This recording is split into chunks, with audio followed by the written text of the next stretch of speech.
esforçai-vos por alcançar as coisas do alto. Nos diz São Paulo no início do 3º capítulo de sua carta aos Colossenses. Vejam, meus irmãos, que se existe as coisas do alto, também existe as coisas de baixo. As coisas do alto, elas requerem sacrifício, renúncia, para que a gente possa alcançar. É preciso de esforço. O que são as coisas do alto? São as coisas de Deus. Podemos citar algumas delas: a fé, a oração, a verdade, a coerência de vida, o viver conforme o Evangelho, o desapego das coisas deste mundo. Tudo isso requer esforço, requer sacrifício.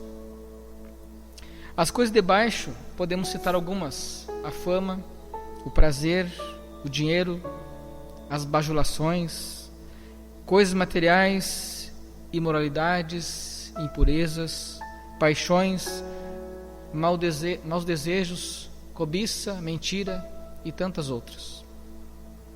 As coisas de baixo, nós facilmente a conquistamos sem sacrifício, ou pelo menos sem justos e santos sacrifícios. Nós somos chamados a buscar as coisas do alto, não as coisas de baixo. Nós somos alguém que estamos nesse mundo de passagem. São Paulo diz que nós somos cidadãos do céu. O nosso reino não é desse mundo. Então devemos nos esforçar para alcançar aquilo que é do alto. Você já parou a pensar que tudo que você tem na vida, nesta vida terrena, você vai perder um dia? Dinheiro, um dia se vai. Não vamos levar.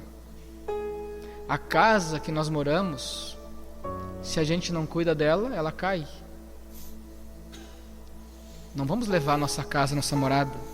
O campo, a lavoura, o saldo no banco, os carros que nós temos, amigos, as pessoas que a gente ama, nossa família, nossos pais, os filhos, o esposo, a esposa. Nada disso vamos levar. A nossa própria saúde um dia se vai. O nosso corpo um dia perecerá. Tudo isso nós vamos perder um dia. Deus nos deu tudo isso por quê? Sabendo que um dia a gente vai perder. Ele nos deu tudo isso para que a gente possa administrar esses bens, seja o nosso corpo, seja a nossa família, seja as coisas materiais que a gente vai adquirindo ao longo do tempo. Eu sei que a gente não costuma pensar muito sobre isso, sobre morte, sobre essa realidade, mas é bom lembrarmos que no fundo a gente sabe que não somos eternos nesse mundo terreno.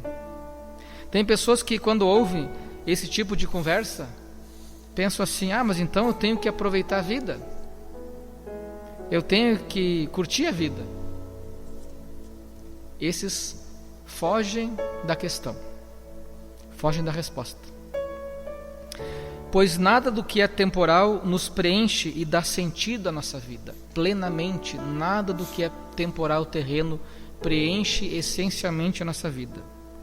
Santo Agostinho, ele diz: feliz é quem tem tudo o que quer e quer tudo o que é bom. Feliz é aquele que tem tudo o que quer e quer tudo o que é bom. Acontece que o coração humano, ele não se sacia com as realidades terrenas, porque quanto mais a gente tem, mais a gente quer. No núcleo da nossa alma existe uma sede de eternidade, uma sede de Deus. Somente Deus sacia esse desejo humano de sempre querer mais, porque Deus é o nosso mais, é o nosso tudo. As riquezas deste mundo não são capazes de completar o vazio que todos nós temos de uma ausência de Deus, porque saiba, você foi criado por Deus. e você tem uma semente de eternidade dentro de ti, e somente em Deus você um dia será pleno. Deus nos criou como que oco por dentro, e coisas materiais não preenchem esse vazio. Precisamos ali, naquele vazio, colocar Deus. E aí então a gente precisa de esforço, de sacrifício, de conformidade à sua vontade. Por isso que é preciso nos esforçar para alcançar as coisas do alto. Às vezes nós achamos que a igreja ela é uma construção de paredes que precisa de vez em quando levantar, outras tantas vezes restaurar. Ou pensamos que a igreja é uma junção de pessoas para se encontrar, para conviver, para se divertir, para festejar. Não é simplesmente isso a igreja. A igreja é essencialmente a construção e a restauração de corações, de almas. A igreja é um grande hospital,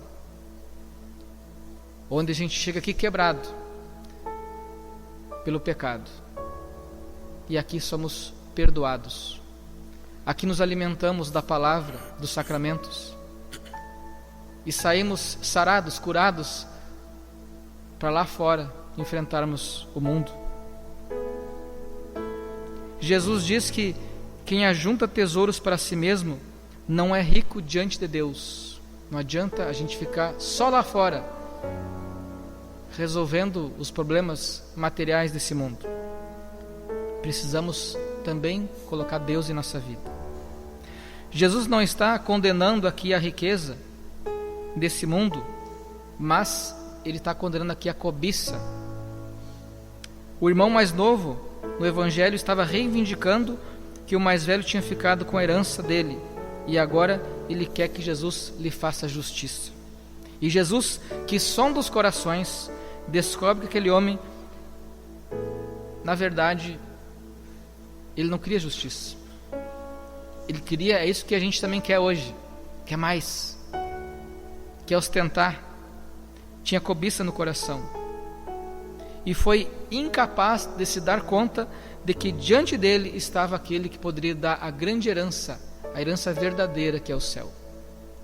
Jesus é o único que nos preenche. Não que a gente tenha que desprezar totalmente as coisas materiais. Se as temos, devemos colocá-las a serviço também de Deus e do próximo. De que adianta ganharmos o mundo inteiro e perdermos a vida eterna? Está também no Evangelho. Nos demos conta, a vida presente ela é passageira, os bens temporais um dia eles vão acabar. As riquezas desse mundo não nos acompanharão após a morte. Já os bens espirituais, estes sim são eternos. E é isso que a gente tem que se preocupar em primeiro lugar. Que adianta dar estudo, faculdade, melhores cursos para os nossos filhos e não se preocupar com a salvação da alma deles? É isso que importa. Não que a gente tenha que desprezar o estudo, a ciência, claro que não. Mas Deus deve estar em primeiro lugar. Pois é os bens espirituais e eternos, a virtude é a única riqueza que nos acompanhará depois. Não adianta acumular coisas materiais e viver na imoralidade, na impureza, nos maus desejos, na cobiça, na mentira e em tantos outros problemas e defeitos e pecados. É melhor não ter muitas coisas materiais e ter retidão moral, pureza, amor, verdade, bons desejos, santas aspirações, disposições para ir à missa e buscar os sacramentos. Também não adianta acumular riqueza nesse mundo para os outros depois brigarem.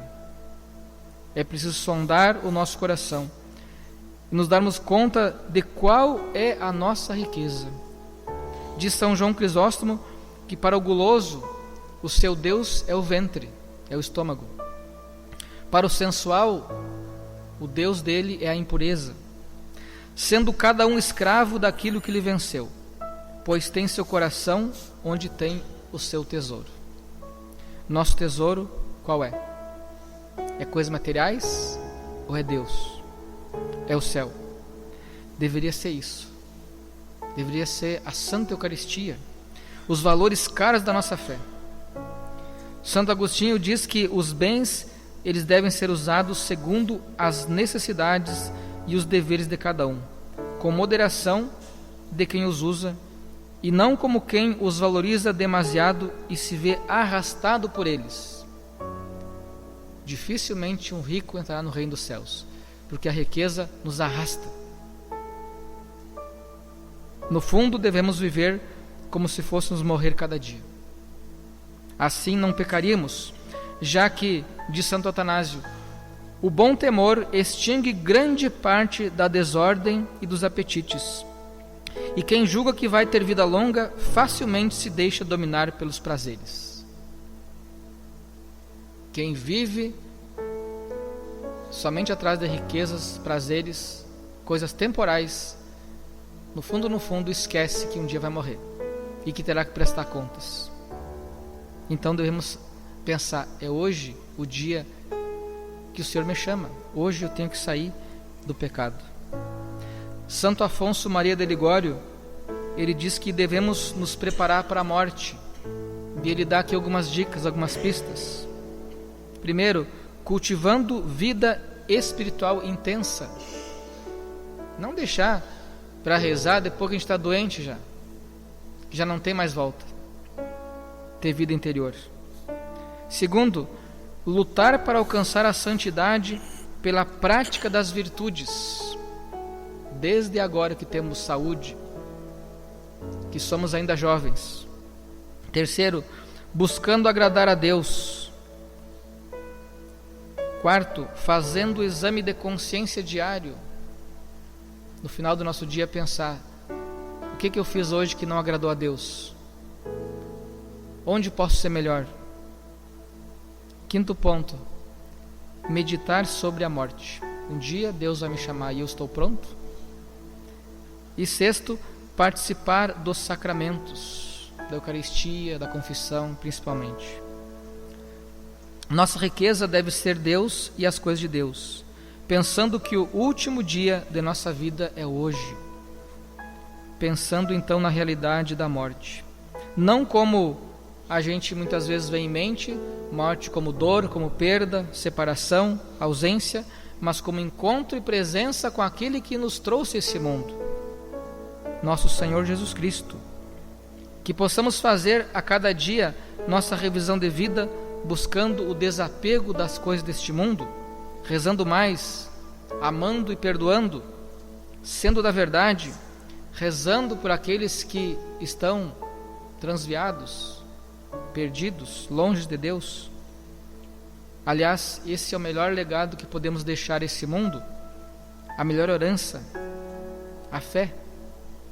Deus é bondade infinita e nos dará um dia o prêmio dos justos, dos santos, que é o céu.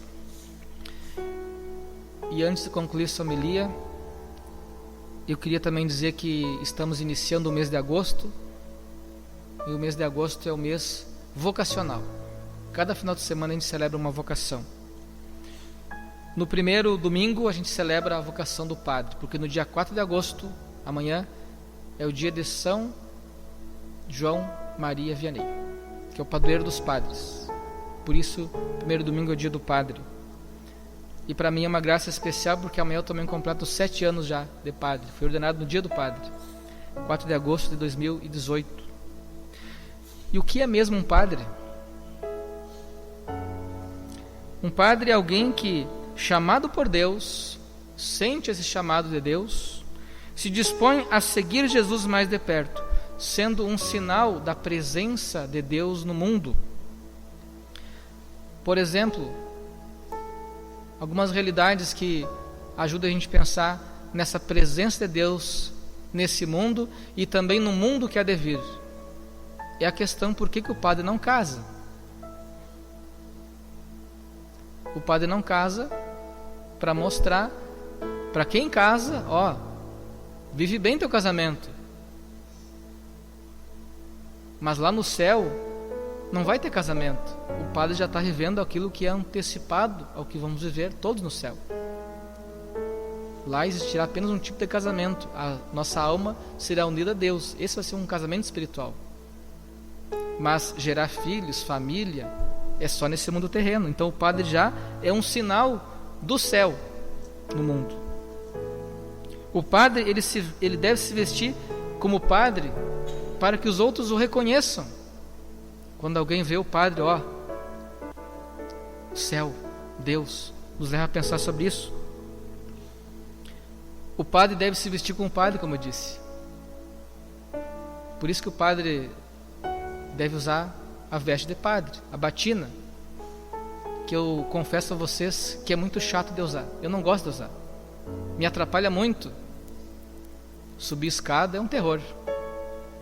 Fazer alguns trabalhos é complicado, mas eu sei que é um sinal para o mundo. A vocação do padre é marcada por sacrifícios, por submissão a Deus e serviço aos filhos de Deus. Se tem alguém que pode, eu faço essa pergunta: já pensou em ser padre? Leve também essa pergunta aos nossos filhos, netos. Precisamos rezar para que tenhamos mais vocações. Padre não cai do céu, vem das nossas famílias. E vocação é fruto de oração. Rezemos então por santas vocações, para que tenhamos bons padres em nosso meio, em nossa igreja. Louvado seja nosso Senhor Jesus Cristo. Sempre seja louvado.